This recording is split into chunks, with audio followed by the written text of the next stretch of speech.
Dans cette vidéo, on corrige l'exercice pavage de cercle. Dans cet exercice, on souhaite dessiner un pavage de 5 cercles sur 5 cercles situés aux coordonnées 10, 200. Chaque cercle doit avoir un diamètre de 20 points.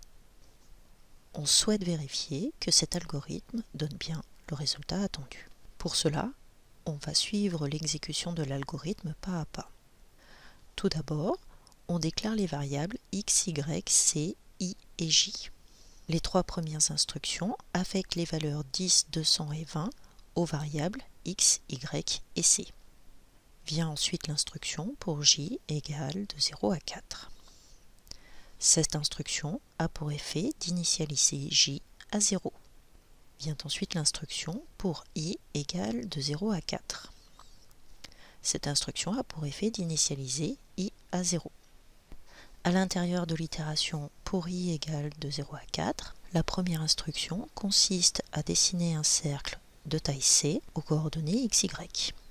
X et y ont les valeurs 10, 200, c a la valeur 20. On dessine le premier cercle à l'endroit attendu. L'instruction suivante a pour effet d'incrémenter la variable x de 20 points, 10 plus 20 égale 30. Vient ensuite fin pour, qui a pour effet d'incrémenter i de 1. I est donc égal désormais à 1. I est plus petit ou égal à 4, on va donc poursuivre l'exécution des instructions à l'intérieur de la boucle. On commence par dessiner un cercle aux coordonnées 30, 200, ce qui nous permet d'obtenir le deuxième cercle. X prend pour valeur x plus c, à savoir 30 plus 20, 50. I prend pour valeur i plus 1. 2 est plus petit ou égal à 4, on poursuit l'itération. On dessine un nouveau cercle aux coordonnées 50 et 200. Puis x prend pour valeur x plus c, à savoir 50 plus 20, 70. I prend pour valeur i plus 1, 3 est plus petit ou égal à 4, on poursuit donc l'itération. On commence par dessiner un cercle aux coordonnées 70, 200, puis on incrémente x de 20. I prend pour valeur i plus 1, 4 est plus petit ou égal à 4, on dessine donc un nouveau cercle aux coordonnées 90, 200. X prend pour valeur x plus c, ce qui nous donne 110. I prend pour valeur i plus 1, ce qui nous donne 5. 5 est strictement plus grand que 4.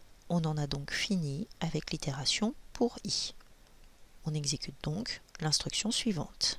Y prend pour valeur y plus c. 200 plus 20 donne 220. Vient l'instruction fin pour, qui a pour effet d'incrémenter j de 1. 1 est plus petit ou égal à 4, on va donc exécuter l'intérieur de la boucle. On recommence, i prend pour valeur 0, on dessine un nouveau cercle aux coordonnées indiquées.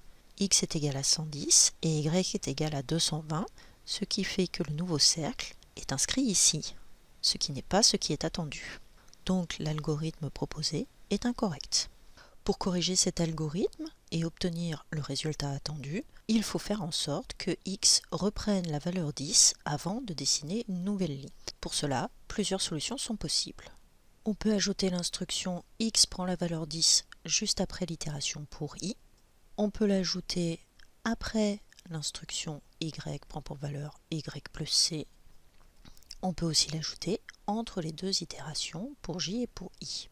À noter que si on choisit cette solution, il n'est plus nécessaire d'initialiser x à 10 avant la première itération pour j, puisque x prend pour valeur 10 sera exécuté avant d'entrer dans l'itération pour i et donc avant de tracer le premier cercle.